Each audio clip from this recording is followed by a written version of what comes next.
ਅਗਲੀ ਖਬਰ ਹਰਜੋਤ ਸਿੰਘ ਦੀ ਗੱਲ ਕਰਦੇ ਜਾਈਏ। ਡਿਜ਼ਨੀਲੈਂਡ ਨੇ ਕੈਲੀਫੋਰਨੀਆ ਦੇ ਰੈਜ਼ੀਡੈਂਟਸ ਦੇ ਲਈ ਨਵੇਂ ਟਿਕਟ ਆਫਰ ਦਾ ਐਲਾਨ ਕੀਤਾ ਆ।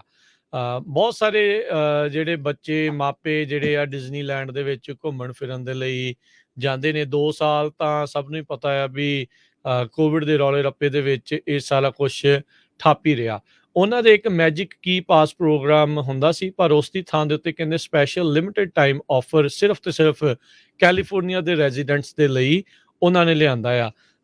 ਅੱਜ ਤੋਂ ਇਹ ਆਫਰ ਆ ਉਹ ਸ਼ੁਰੂ ਹੋ ਚੁੱਕੀ ਆ।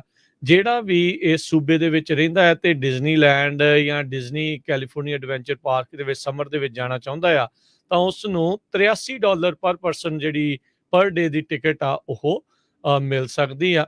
ਤੇ ਕਹਿੰਦੇ ਵੀ ਇਸ ਤੋਂ ਇਲਾਵਾ 3 ਦਿਨਾਂ ਦੀ ਸਪੈਸ਼ਲ ਟਿਕਟ ਜਿਹੜੀ ਜੂਨ 13 ਤੋਂ ਸਤੰਬਰ 15 ਤੱਕ ਹੋਊਗੀ, ਉਹ ਹੁਣ $250 ਤੋਂ ਸ਼ੁਰੂ ਹੁੰਦੀ ਹੈਗੀ ਆ। ਸੋ ਥੋੜੇ ਜਿਹੇ ਪ੍ਰਾਈਸ ਇਹਨਾਂ ਨੇ ਕਹਿੰਦੇ ਆ ਵੀ ਇਸ ਦੇ ਵਿੱਚ ਸਿਰਫ ਕੈਲੀਫੋਰਨੀਆ ਰੈਜ਼ੀਡੈਂਟ ਵਾਲਿਆਂ ਦੇ ਲਈ ਸਪੈਸ਼ਲ ਆਫਰ ਲਿਆਂਦਾ ਆ।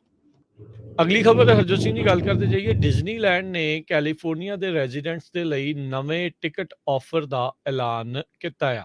ਬਹੁਤ ਸਾਰੇ ਜਿਹੜੇ ਬੱਚੇ ਮਾਪੇ ਜਿਹੜੇ ਆ ਡਿਜ਼ਨੀਲੈਂਡ ਦੇ ਵਿੱਚ ਘੁੰਮਣ ਫਿਰਨ ਦੇ ਲਈ ਜਾਂਦੇ ਨੇ। 2 ਸਾਲ ਤਾਂ ਸਭ ਨੂੰ ਹੀ ਪਤਾ ਆ ਵੀ ਕੋਵਿਡ ਦੇ ਰੌਲੇ ਰੱਪੇ ਦੇ ਵਿੱਚ ਇਹ ਸਾਰਾ ਕੁਛ ਠੱਪ ਹੀ ਰਿਹਾ। ਉਹਨਾਂ ਦੇ ਇੱਕ ਮੈਜਿਕ ਕੀ ਪਾਸ ਪ੍ਰੋਗਰਾਮ ਹੁੰਦਾ ਸੀ, ਪਰ ਉਸ ਦੀ ਥਾਂ ਦੇ ਉੱਤੇ ਕਹਿੰਦੇ ਸਪੈਸ਼ਲ ਲਿਮਿਟਡ ਟਾਈਮ ਆਫਰ ਸਿਰਫ ਤੇ ਸਿਰਫ ਕੈਲੀਫੋਰਨੀਆ ਦੇ ਰੈਜ਼ੀਡੈਂਟਸ ਦੇ ਲਈ ਉਹਨਾਂ ਨੇ ਲਿਆਂਦਾ ਆ। ਅੱਜ ਤੋਂ ਇਹ ਆਫਰ ਆ ਉਹ ਸ਼ੁਰੂ ਹੋ ਚੁੱਕੀ ਆ। ਜਿਹੜਾ ਵੀ ਇਸ ਸੂਬੇ ਦੇ ਵਿੱਚ ਰਹਿੰਦਾ ਹੈ ਤੇ ਡਿਜ਼ਨੀਲੈਂਡ ਜਾਂ ਡਿਜ਼ਨੀ ਕੈਲੀਫੋਰਨੀਆ ਐਡਵੈਂਚਰ ਪਾਰਕ ਦੇ ਵਿੱਚ ਸਮਰ ਦੇ ਵਿੱਚ ਜਾਣਾ ਚਾਹੁੰਦਾ ਆ, ਤਾਂ ਉਸ ਨੂੰ $83 ਪਰ ਪਰਸਨ ਜਿਹੜੀ ਪਰ ਡੇ ਦੀ ਟਿਕਟ ਆ ਉਹ ਮਿਲ ਸਕਦੀ ਆ। ਤੇ ਕਹਿੰਦੇ ਵੀ ਇਸ ਤੋਂ ਇਲਾਵਾ 3 ਦਿਨਾਂ ਦੀ ਸਪੈਸ਼ਲ ਟਿਕਟ ਜਿਹੜੀ ਜੂਨ 13 ਤੋਂ ਸਤੰਬਰ 15 ਤੱਕ ਹੋਊਗੀ, ਉਹ ਹੁਣ $250 ਤੋਂ ਸ਼ੁਰੂ ਹੁੰਦੀ ਹੈਗੀ ਆ। ਸੋ ਥੋੜੇ ਜਿਹੇ ਪ੍ਰਾਈਸ ਇਹਨਾਂ ਨੇ ਕਹਿੰਦੇ ਆ ਵੀ ਇਸ ਦੇ ਵਿੱਚ ਸਿਰਫ ਕੈਲੀਫੋਰਨੀਆ ਰੈਜ਼ੀਡੈਂਟ ਵਾਲਿਆਂ ਦੇ ਲਈ ਸਪੈਸ਼ਲ ਆਫਰ ਲਿਆਂਦਾ ਆ। ਅਗਲੀ ਖਬਰ ਹਰਜੋਤ ਸਿੰਘ ਦੀ ਗੱਲ ਕਰਦੇ ਜਾਈਏ। ਡਿਜ਼ਨੀਲੈਂਡ ਨੇ ਕੈਲੀਫੋਰਨੀਆ ਦੇ ਰੈਜ਼ੀਡੈਂਟਸ ਦੇ ਲਈ ਨਵੇਂ ਟਿਕਟ ਆਫਰ ਦਾ ਐਲਾਨ ਕੀਤਾ ਆ। ਬਹੁਤ ਸਾਰੇ ਜਿਹੜੇ ਬੱਚੇ ਮਾਪੇ ਜਿਹੜੇ ਆ ਡਿਜ਼ਨੀਲੈਂਡ ਦੇ ਵਿੱਚ ਘੁੰਮਣ ਫਿਰਨ ਦੇ ਲਈ ਜਾਂਦੇ ਨੇ। 2 ਸਾਲ ਤਾਂ ਸਭ ਨੂੰ ਹੀ ਪਤਾ ਆ ਵੀ ਕੋਵਿਡ ਦੇ ਰੌਲੇ ਰੱਪੇ ਦੇ ਵਿੱਚ ਇਹ ਸਾਰਾ ਕੁਛ ਠੱਪ ਹੀ ਰਿਹਾ। ਉਹਨਾਂ ਦੇ ਇੱਕ ਮੈਜਿਕ ਕੀ ਪਾਸ ਪ੍ਰੋਗਰਾਮ ਹੁੰਦਾ ਸੀ, ਪਰ ਉਸ ਦੀ ਥਾਂ ਦੇ ਉੱਤੇ ਕਹਿੰਦੇ ਸਪੈਸ਼ਲ ਲਿਮਿਟਡ ਟਾਈਮ ਆਫਰ ਸਿਰਫ ਤੇ ਸਿਰਫ ਕੈਲੀਫੋਰਨੀਆ ਦੇ ਰੈਜ਼ੀਡੈਂਟਸ ਦੇ ਲਈ ਉਹਨਾਂ ਨੇ ਲਿਆਂਦਾ ਆ। ਅੱਜ ਤੋਂ ਇਹ ਆਫਰ ਆ ਉਹ ਸ਼ੁਰੂ ਹੋ ਚੁੱਕੀ ਆ।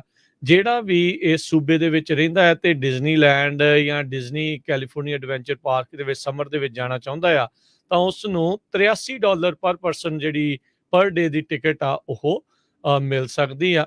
ਤੇ ਕਹਿੰਦੇ ਵੀ ਇਸ ਤੋਂ ਇਲਾਵਾ 3 ਦਿਨਾਂ ਦੀ ਸਪੈਸ਼ਲ ਟਿਕਟ ਜਿਹੜੀ ਜੂਨ 13 ਤੋਂ ਸਤੰਬਰ 15 ਤੱਕ ਹੋਊਗੀ, ਉਹ ਹੁਣ $250 ਤੋਂ ਸ਼ੁਰੂ ਹੁੰਦੀ ਹੈਗੀ ਆ। ਸੋ ਥੋੜੇ ਜਿਹੇ ਪ੍ਰਾਈਸ ਇਹਨਾਂ ਨੇ ਕਹਿੰਦੇ ਆ ਵੀ ਇਸ ਦੇ ਵਿੱਚ ਸਿਰਫ ਕੈਲੀਫੋਰਨੀਆ ਰੈਜ਼ੀਡੈਂਟ ਵਾਲਿਆਂ ਦੇ ਲਈ ਸਪੈਸ਼ਲ ਆਫਰ ਲਿਆਂਦਾ ਆ।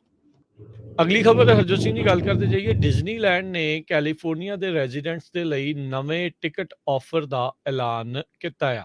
ਬਹੁਤ ਸਾਰੇ ਜਿਹੜੇ ਬੱਚੇ ਮਾਪੇ ਜਿਹੜੇ ਆ ਡਿਜ਼ਨੀਲੈਂਡ ਦੇ ਵਿੱਚ ਘੁੰਮਣ ਫਿਰਨ ਦੇ ਲਈ ਜਾਂਦੇ ਨੇ। 2 ਸਾਲ ਤਾਂ ਸਭ ਨੂੰ ਹੀ ਪਤਾ ਆ ਵੀ ਕੋਵਿਡ ਦੇ ਰੌਲੇ ਰੱਪੇ ਦੇ ਵਿੱਚ ਇਹ ਸਾਰਾ ਕੁਛ ਠੱਪ ਹੀ ਰਿਹਾ। ਉਹਨਾਂ ਦੇ ਇੱਕ ਮੈਜਿਕ ਕੀ ਪਾਸ ਪ੍ਰੋਗਰਾਮ ਹੁੰਦਾ ਸੀ, ਪਰ ਉਸ ਦੀ ਥਾਂ ਦੇ ਉੱਤੇ ਕਹਿੰਦੇ ਸਪੈਸ਼ਲ ਲਿਮਿਟਡ ਟਾਈਮ ਆਫਰ ਸਿਰਫ ਤੇ ਸਿਰਫ ਕੈਲੀਫੋਰਨੀਆ ਦੇ ਰੈਜ਼ੀਡੈਂਟਸ ਦੇ ਲਈ ਉਹਨਾਂ ਨੇ ਲਿਆਂਦਾ ਆ। ਅੱਜ ਤੋਂ ਇਹ ਆਫਰ ਆ ਉਹ ਸ਼ੁਰੂ ਹੋ ਚੁੱਕੀ ਆ।